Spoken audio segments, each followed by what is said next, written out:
o ministério de Paulo, mas o que eu vou fazer hoje é uma análise de como a igreja sempre esteve sob o controle do Espírito Santo de Deus. Atos dos Apóstolos, na verdade, é a prova histórica de que a palavra profética de Jesus, quando subiu aos céus, se cumpriu.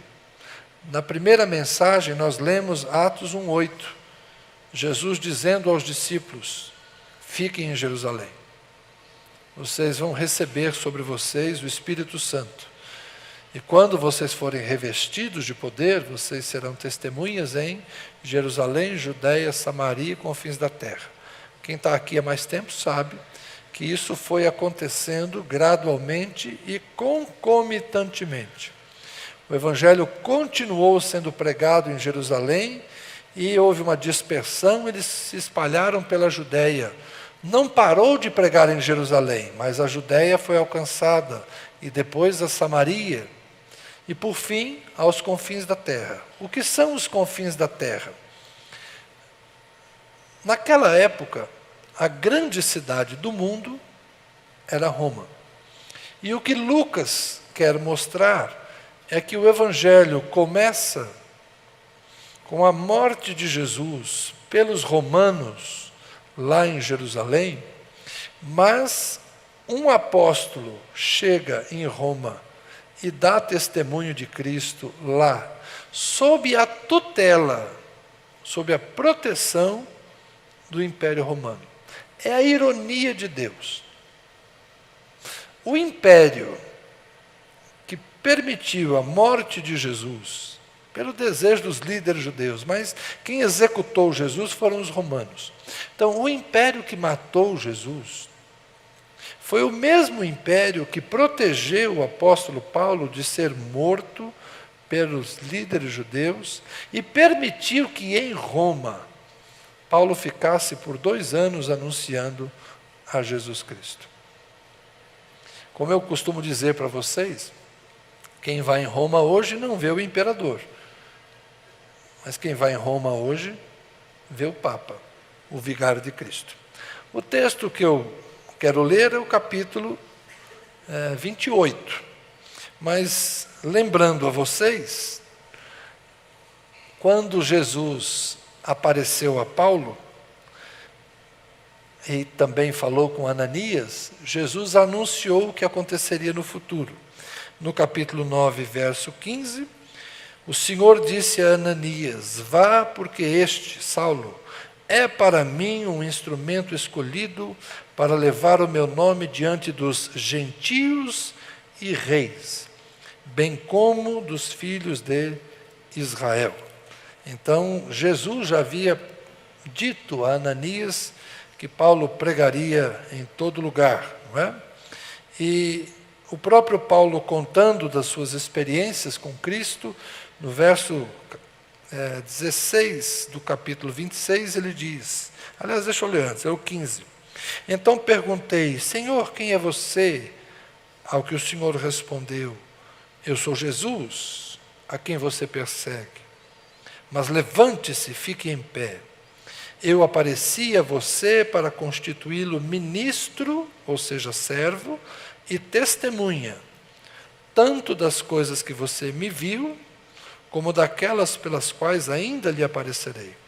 Vou livrar você do seu próprio povo, os israelitas, e dos gentios, para os quais eu os envio, para abrir os olhos deles e convertê-los das trevas para a luz e do poder de Satanás para Deus, a fim de que eles recebam remissão de pecados e herança entre os que são santificados pela fé em mim. Então, quando Jesus apareceu a Paulo no caminho de Damasco, Jesus já disse a Paulo qual era a intenção que ele, o Senhor, tinha com Paulo, o apóstolo. Eu sei que todos nós gostaríamos de ser como Paulo, saber de antemão qual o propósito que Deus tem para a nossa vida. Eu gostei muito da palavra do pastor Aguinaldo esta manhã. Eu concordo em gênero, número e grau com o que ele disse, inclusive com os conselhos quanto à vestimenta. Eu reforço o que ele disse. É isso aí. Bom, quem estava aqui sabe, né? Quem não estava, vai no Instagram, vai no YouTube ver. Mas todos nós gostaríamos de ter, como Paulo teve, uma missão especial. Todos nós gostaríamos de ser extraordinários. Eu acho interessante essas mensagens tipo coaching, né, que fala assim, você é um ser único. Com todo respeito, se você perguntar para um psicólogo, ele vai dizer, não é bem assim. A gente é muito mais previsível do que as pessoas pensam. Dá para categorizar as nossas atitudes, as nossas ações, dá para classificar a gente. Nenhum de nós é tão original assim.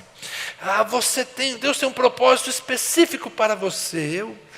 Vocês sabem que eu costumo dizer que eu creio que Deus tem um propósito, em função de Jesus Cristo. E é bom quando a gente entende esse propósito e alinha a nossa vida com o propósito de Deus. Daqui a pouco eu deixo isso mais claro. A maior parte de nós gostaria de ter uma vida extraordinária.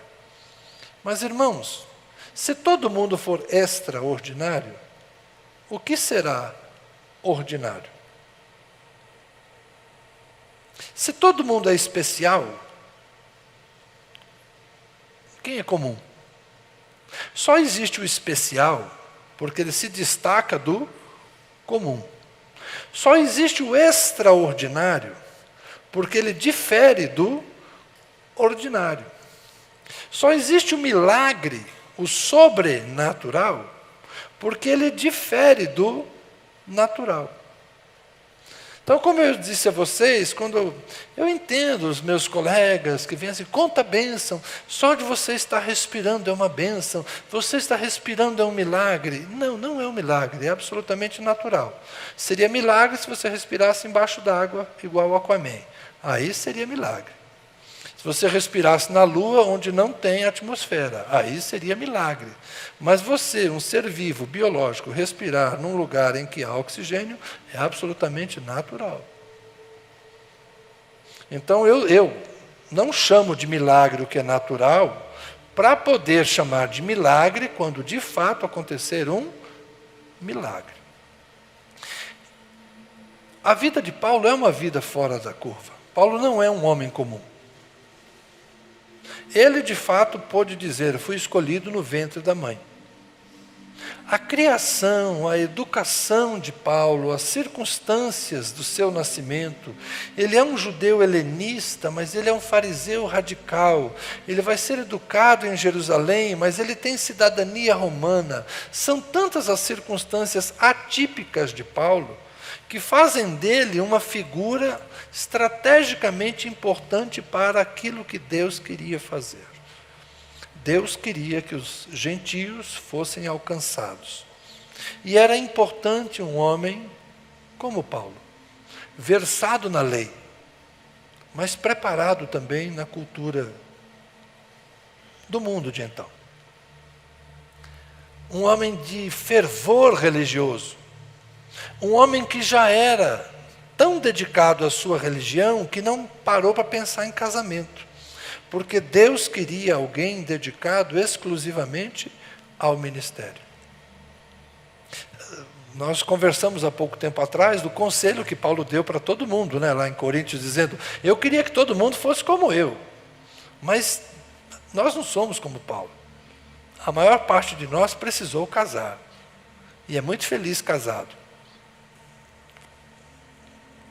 Mas Paulo deu conta de uma vida de celibato voluntário e ele era tão feliz nessa circunstância.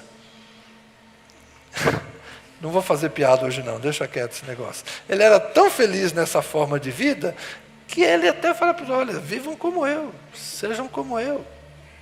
Então é interessante a gente olhar para Paulo como alguém que é diferente.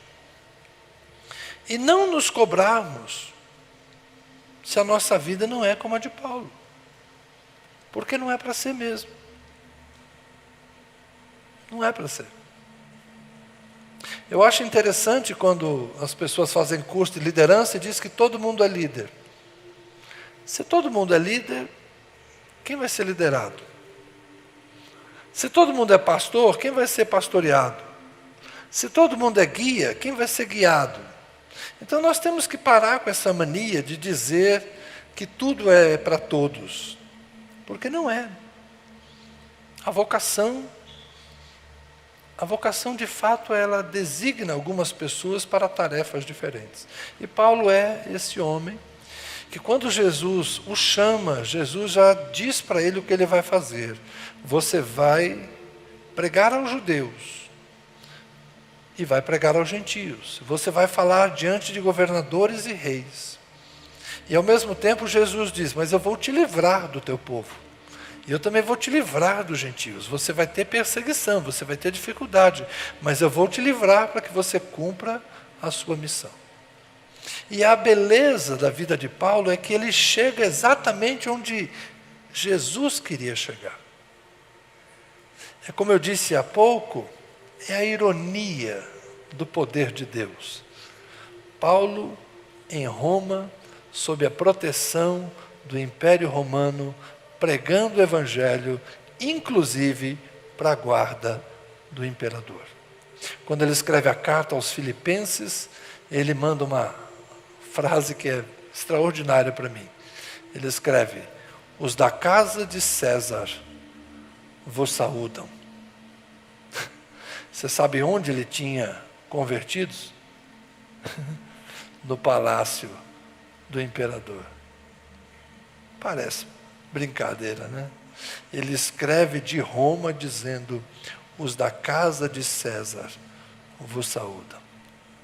Tinha crente lá. O Evangelho venceu. Amém? E por isso o capítulo 28 é importante. Eu vou ler apenas a partir do verso 16. Para chegar em Roma, Paulo passou muita dificuldade. Ele foi preso em Jerusalém. A sua ida a Jerusalém se deu por conta de uma oferta recolhida na Acaia e na Macedônia, que ele foi entregar para os pobres de Jerusalém. Os irmãos judeus que eram, receberam de bom grado a oferta, mas nessa ocasião Paulo acabou sendo preso no templo, perseguido pelos judeus, levado para Cesareia, ficou 2 anos e meio lá em Israel, em Cesareia. Depois ele foi transportado de navio para Roma, sofre um naufrágio no meio do caminho, chega na ilha de Malta, depois de Malta vai completar a viagem, tá bem? Verso 16 do capítulo 28. Uma vez em Roma, Paulo recebeu permissão para morar por sua conta, tendo em sua companhia o soldado que o guardava. 3 dias depois, ele convocou os principais dos judeus que estavam reunidos. Quando estavam reunidos, Paulo disse, meus irmãos, apesar de nada ter feito contra o povo ou contra os costumes paternos, ele está falando a judeus, portanto ele está falando da sua família, né? Costumes paternos. Vim preso desde Jerusalém, entregue nas mãos dos romanos. Estes, depois de me interrogarem, quiseram soltar-me, porque não encontraram em mim nenhum crime passível de morte. Paulo foi interrogado pelo capitão, Paulo foi interrogado pelo governador em Cesareia, Paulo foi interrogado por Festo, por Félix, Paulo deu depoimento diante de Agripa, enfim, Paulo foi falando diante de muitas pessoas. Diante da oposição dos judeus, fui obrigado a apelar para César, não tendo eu, porém, nada de que acusar o meu povo. Foi por isso que pedi para vê-los e para falar com vocês, porque é pela esperança de Israel que estou preso com esta corrente. Paulo era eloquente, né? Ele quer falar do Messias. Pela esperança de Israel é que estou, eu imagino até Paulo fazendo assim, estou preso com estas correntes. Esperança de Israel. Então eles lhe disseram, nós não recebemos da Judeia nenhuma carta que falasse a respeito de você.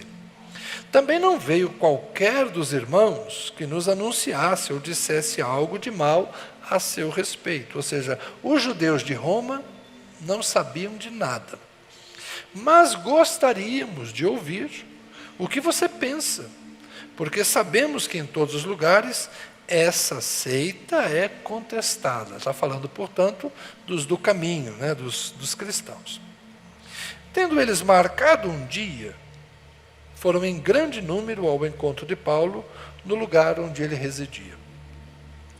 Então, desde a manhã até a tarde, lhes fez uma exposição em testemunho do reino de Deus, procurando persuadi-los a respeito de Jesus, tanto pela lei de Moisés como pelos profetas.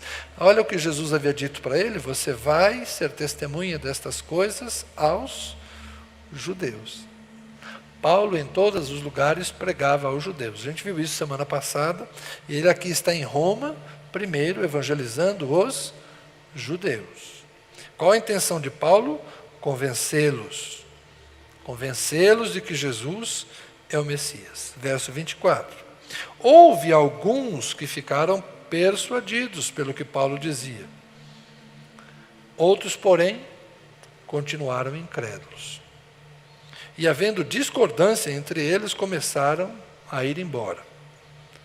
Mas antes que saíssem, Paulo disse estas palavras: Bem falou o Espírito Santo aos pais de vocês por meio do profeta Isaías, quando disse: Vá a este povo e diga: ouvindo vocês ouvirão e de modo nenhum entenderão.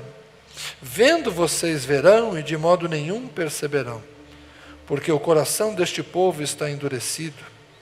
Ouviram com os ouvidos tapados e fecharam os olhos, para não acontecer que vejam com os olhos, ouçam com os ouvidos, entendam com o coração e se convertam, e sejam por mim curados. E Paulo concluiu: fiquem, portanto, sabendo que esta salvação que Deus oferece foi enviada aos gentios, e eles a ouvirão. Verso 30, durante 2 anos, Paulo permaneceu na sua própria casa, que tinha alugado, onde recebia todos os que o procuravam. Pregava o reino de Deus e, com toda a ousadia, ensinava as coisas referentes ao Senhor Jesus Cristo, sem impedimento algum. Amém. Assim, Lucas termina Atos dos Apóstolos, com o cumprimento daquilo que Jesus havia dito a Paulo.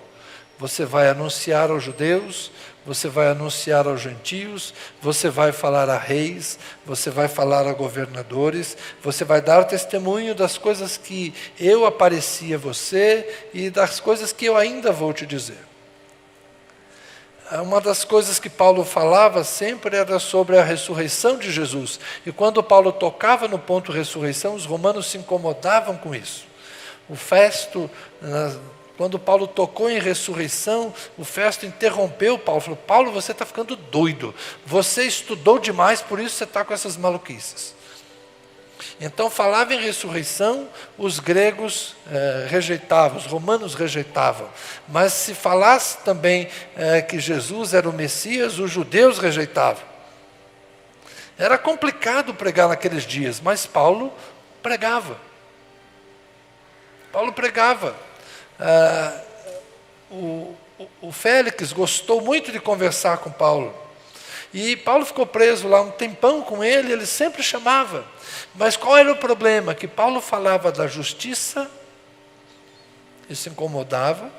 Paulo falava do domínio próprio, ou seja, Paulo falava de uma vida de moderação. E os romanos nem sempre eram adeptos de uma vida moderada. Alguns deles gostavam da vida dissoluta, da vida abusiva. E Paulo falava também do juízo vindouro. Aí os governadores não gostavam, né? Imagine Paulo chegar para um governante romano dizendo assim: olha, pratica a justiça, não abusa do vinho, não abusa da imoralidade, cuidado com esses seus maus hábitos, cuidado com essas más práticas. porque tem um Deus que vai julgar os teus atos. Isso é evangelho. Isso também é evangelho. Então, pregar que Jesus é o Messias para os judeus é evangelho. Pregar para um romano a justiça, sendo ele um governante, é evangelho. Pregar o domínio próprio é evangelho. Pregar o juízo vindouro é evangelho. Mas as pessoas nem sempre gostam de ouvir o evangelho. Porque o evangelho, ao mesmo tempo que é uma palavra de graça, um convite à santidade, é também uma denúncia contra o pecado. Ao mesmo tempo que o evangelho é uma oportunidade de mudança de vida, de transformação, para um andar em santidade na presença de Deus, o evangelho também se torna uma advertência contra aqueles que não querem viver dessa forma. A oportunidade da salvação também é um risco de condenação. É por isso que o Apocalipse descreve Jesus como alguém que tem uma espada de 2 gumes. A sua palavra, a sua língua é como uma espada bigúmia. Ela corta para salvar, ela corta para cortar as amarras, para libertar a pessoa, mas ela também corta para julgar. A mesma espada que salva, que liberta, é a espada que decepa, que mutila. Essa é a ambiguidade do Evangelho, ainda hoje. Então o Evangelho é um convite à santidade. E assim como os judeus ouviram, mas não queriam ouvir, viram, mas não queriam enxergar, e não queriam se converter, há pessoas que hoje resistem também ao chamado de Deus. Então nós temos que trabalhar nesse mundo. A igreja existe como sinal da graça de Deus, da bondade de Deus, do poder de Deus. A nossa tarefa no mundo, meus irmãos, continua sendo a tarefa de Paulo. Mas eu não sou um homem como Paulo. Sim, talvez eu e você não vamos nos sentar diante de reis. Mas também não vamos sofrer naufrágio, açoite, um monte de coisa que a gente não tem estrutura para suportar.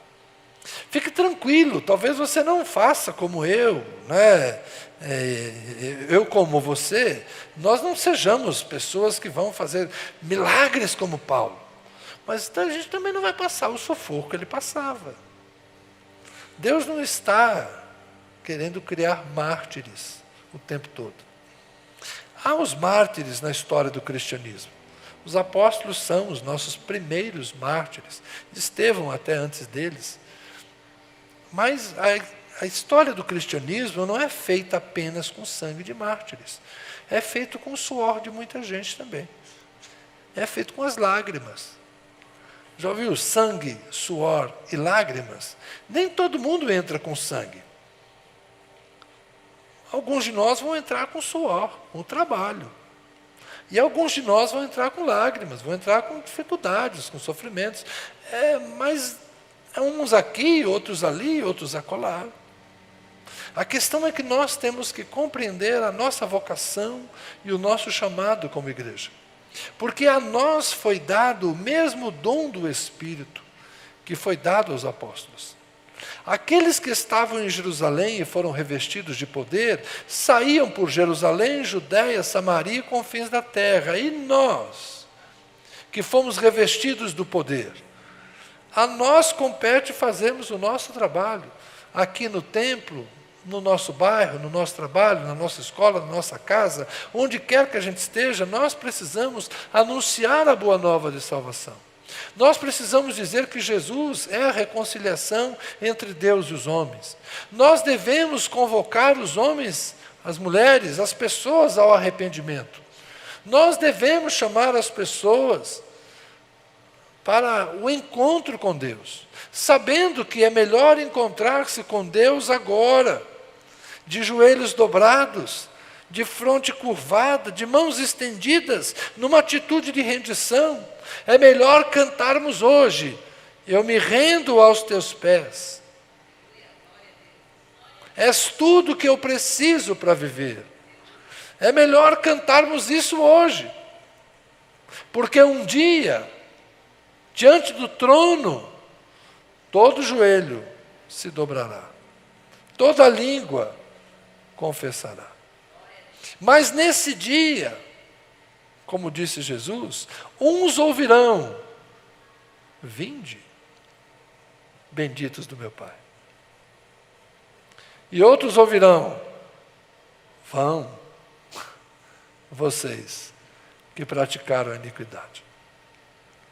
É a parábola do joio e do trigo. Nós aqui não separamos o joio e o trigo. Mas o dia em que os anjos enviados recolhem o trigo e colocam no celeiro e atam o joio e lançam no fogo.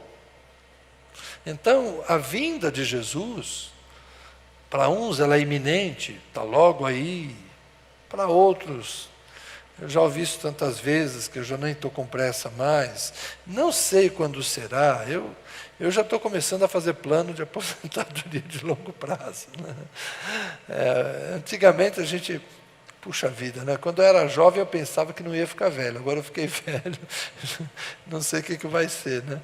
Mas a gente pensava muito que Jesus ia voltar antes de 2000. Como ele não voltou, agora as nossas estatísticas todas estão suspensas. Mas um dia ele vai voltar.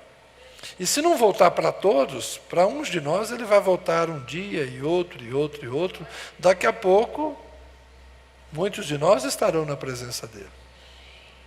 E daqui a algumas décadas, todos nós estaremos. Se ele não voltar para todos, para nós ele voltará em algum dia. Então haveremos de estar prontos para essa hora. Mas não só nós. Os nossos filhos, como ouvimos hoje. Os nossos netos, os nossos parentes, os nossos amigos. Temos que falar de Cristo. E nós estamos numa época difícil, na época do politicamente correto, que religião é invadir a privacidade. É complicado evangelizar hoje, porque parece que você está invadindo. E está mesmo, né? A gente está querendo conquistar as pessoas, ninguém conquista sem invadir, é isso aí, a gente quer conquistar a consciência, conquistar a mente, conquistar o coração. A gente tenta isso mesmo, a gente ora inclusive por isso. Mas a gente tem que ter sabedoria para fazer. Isso, a gente tem que ter sabedoria, a gente tem que ter habilidade, a gente tem que aproveitar as oportunidades. Há muitas e diferentes formas de propagarmos o Evangelho. Há muitas e diferentes formas de nós cumprirmos a nossa missão. A missão de Paulo foi descrita por Jesus no começo e Lucas, na narrativa de Atos, vai demonstrar como cumpriu-se fielmente. Eu não sei, para mim e para você, se há algo de extraordinário e de especial. Pode ser que haja entre nós alguns projetos diferentes de Deus. A minha experiência do meu chamado pastoral, quando Deus falou comigo, né? Eu comecei a pregar em culto de casa, gente, com 14 eu já trabalhava, então foi antes. Com 13 anos eu ia nas casas, minha mãe fazia aqueles cultos de mulheres, nas casas daqui, casa de lá, e de vez em quando eu já pregava nesses cultos.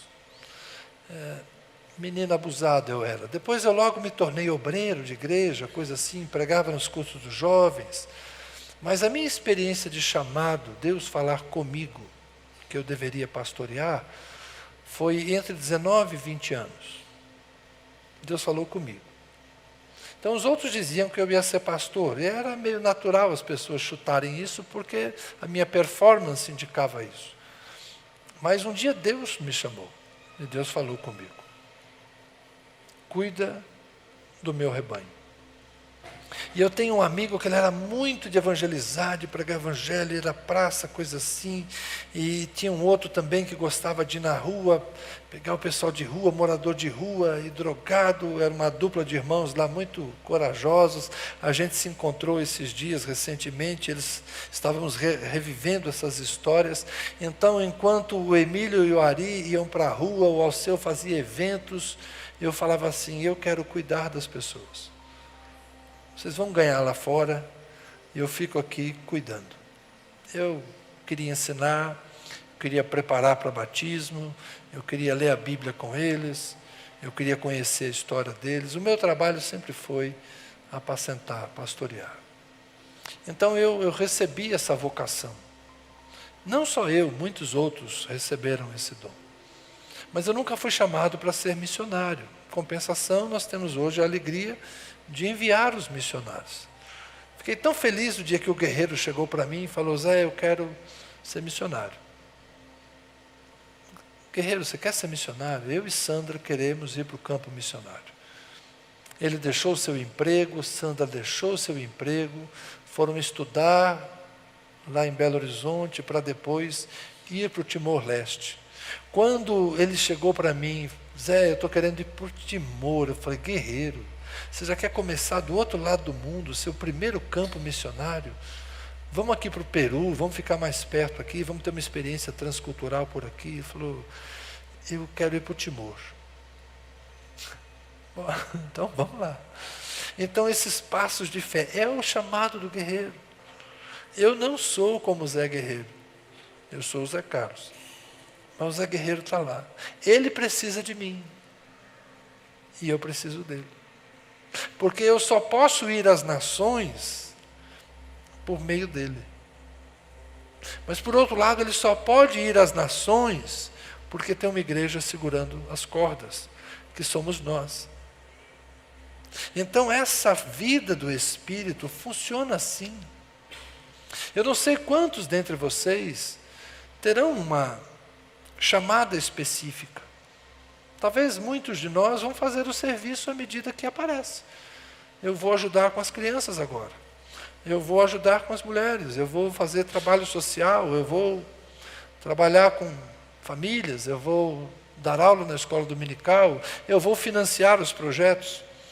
Deus me abençoou. Meu negócio é trabalho. Eu gosto de trabalho. Tenho empresa, tenho negócio. Mas eu vou participar. Eu vou ajudar financeiramente. A gente precisa de muitas e diferentes formas. A igreja é isso. A igreja de Jerusalém, ela não era a mesma igreja que chegou em Roma. Teve que ser outra coisa. Para chegar em Roma, teve que ser Paulo. Então, as igrejas, elas são diferentes, nós somos pessoas diferentes, mas na soma, Deus sempre realiza o seu propósito. Então, não fique tão preocupado de ter um propósito específico para você. O que o Senhor quer de mim? Vamos no geral. Vamos nos apropriar daquilo que é para todos nós. Indo, pregue o evangelho a toda criatura e façam discípulos. Por que você quer um chamado especial? Pega o que é geral. Pega o que é de todos nós. Pega o orem uns pelos outros. Se aproprie dele. Isso é para você também. Pega o amai uns aos outros como eu amei a vocês. Isso é para você também. Sirvam, assim como o Filho do Homem não veio para ser servido, mas veio para servir, que vocês sirvam. Então pega isso para você. Não espere que venha um anjo do céu com um pergaminho dizendo: eis, pam, pam, pam, pam, pam, pam, pam, pam, pam, pam. Esta mensagem se autodestruirá em 5 segundos. A missão impossível para você. Não. Vamos fazer a missão ordinária, a missão comum, a missão que é de todos nós. Pega essa para você. E se Deus quiser mandar uma bem caprichada para você, quando Ele mandar, você pega. Mas olha, vou te dizer uma coisa, Deus não costuma chamar desocupados. Deus não costuma chamar descompromissados. Paulo estava numa missão quando foi chamado por Jesus. Paulo estava trabalhando para Deus da forma errada. Ele pensava estar servindo a Deus quando ia a Damasco prender os cristãos. Paulo foi chamado trabalhando. E aí Jesus falou: amigo, Você está trabalhando para o bandido, vem cá, deixa eu te contar a história. Eu estou vivo e ressuscitado, sou eu. Mas Paulo estava trabalhando, Pedro estava pescando, Moisés estava cuidando do rebanho do sogro, Davi estava lá cuidando do rebanho. Deus não chama desocupado. Então, se você quer uma missão especial, faça o ordinário, faça o comum, faça o que é geral, atende o geral e talvez Deus te chame para o específico. E às vezes o específico dura algum tempo, cumpriu a missão, Deus te libera, vai cuidar de casa, vai cuidar da tua vida, segue. Quando eu precisar eu te chamo de novo. A gente não precisa ser extraordinário. O extraordinário é Jesus, gente. A glória é dele. A gente não precisa aparecer. Nós só trabalhamos para ele. Kim, você me fez pensar um negócio. Eu não gosto de rebater do púlpito, não, mas é que vocês me provocam. O Kim falou uma coisa interessante hoje, que muita gente fala. O Kim falou, tudo que ele faz é perfeito. Cara, eu vou te dizer que Deus não fez nada perfeito. Filosoficamente falando, a única perfeição é Deus. Só Deus é perfeito. Toda a criação está num processo e passa por aperfeiçoamento. Se a gente fosse perfeito, a gente precisava ser salvo. É exatamente pela nossa imperfeição que veio o que é perfeito. Lembra de Coríntios 13? Quando se manifestar o que é perfeito, então o que é imperfeito deixará de ser. Na verdade, nós estamos vivendo a era da imperfeição, mas ao mesmo tempo do aperfeiçoamento. E é por isso que nos foi dado o Espírito Santo. Porque o Espírito Santo nos aperfeiçoa como pessoas, e o Espírito Santo nos aperfeiçoa como igreja. A gente não é perfeito fazendo a obra de Deus. A gente erra. E como a gente erra? E Deus não evita que a gente erre. Porque Ele não nos fez deuses. Ele nos fez homens. Mas é exatamente trabalhando que a gente se aperfeiçoa. É exatamente buscando a Deus que a gente se aperfeiçoa. É exatamente servindo e amando e cuidando que nós somos aperfeiçoados. Então nós, como seres humanos, somos aperfeiçoados, assim como toda a criação caminha para uma redenção, para um clímax que só Deus sabe como será e o que acontecerá. Então não espere estar plenamente apto para fazer alguma coisa. Comece a fazer. E isso vai tornar você mais apto. Não espere o extraordinário. Faça o ordinário. Faça o comum. Faça o fácil. E você vai ver a graça de Deus se aperfeiçoar na sua vida. Atos dos Apóstolos não tem fim. É um livro não concluído na Bíblia. Porque a igreja continua viva, ativa, operante, cooperante, e o Espírito Santo está entre nós. Até o dia em que nos reuniremos a Ele.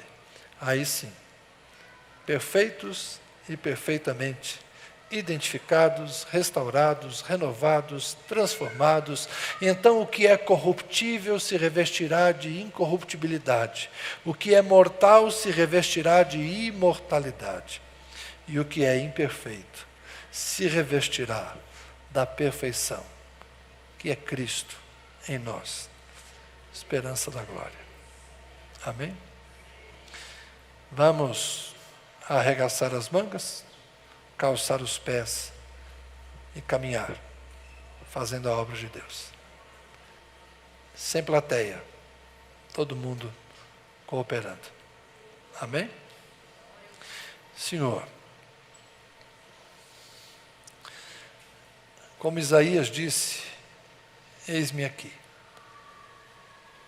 Eis-nos aqui. Ouvimos isso de manhã. Eu estou repetindo agora.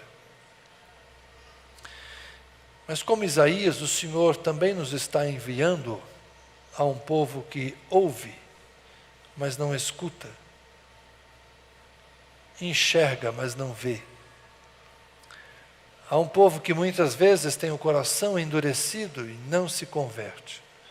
Como Isaías, nós somos enviados a sermos testemunhas em um mundo que rejeita o Evangelho. Mas dai a nós, Senhor, o mesmo espírito que houve naquele profeta. Um comprometimento com a verdade, ainda que isso nos custe preço. Um comprometimento para anunciar a mensagem que vem da boca de Deus.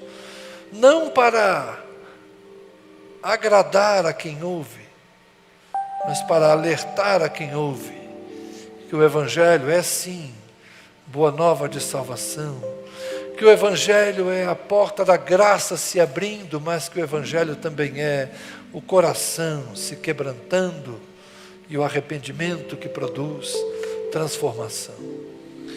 Senhor, que nós possamos ser uma igreja mais animada para evangelizar, mais mobilizada para cuidar, que nós nos deixemos despertar pelo Teu Espírito Santo para de alguma forma contribuirmos para que o Teu reino apareça, Senhor, que Teu reino se estabeleça e que Teu nome seja conhecido.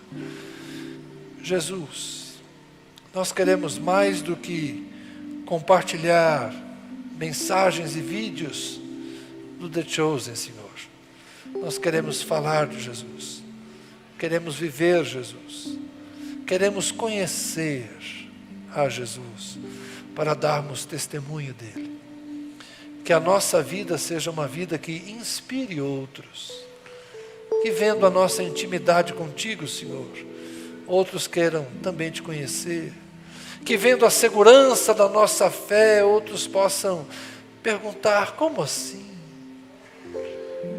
Como ter paz nesse contexto? Senhor, que nós possamos ser testemunhas fiéis de um Deus amoroso, de um Deus generoso, de um Deus bondoso, que apesar das nossas imperfeições não desiste de nós, que apesar de sermos quem somos, o Senhor nos chama a si.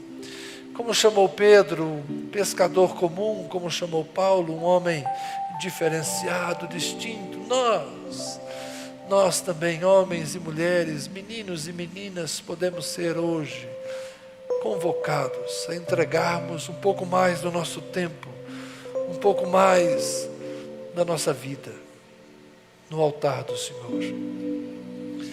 Altar, Senhor, não são mais os animais, mas somos nós. O sacrifício vivo, o culto verdadeiro, Senhor, não é trazermos um animal, mas o culto verdadeiro é trazermos a nós mesmos, ofertarmos a nós mesmos um sacrifício vivo ao Senhor. Que cada um de nós possa fazê-lo. Amém.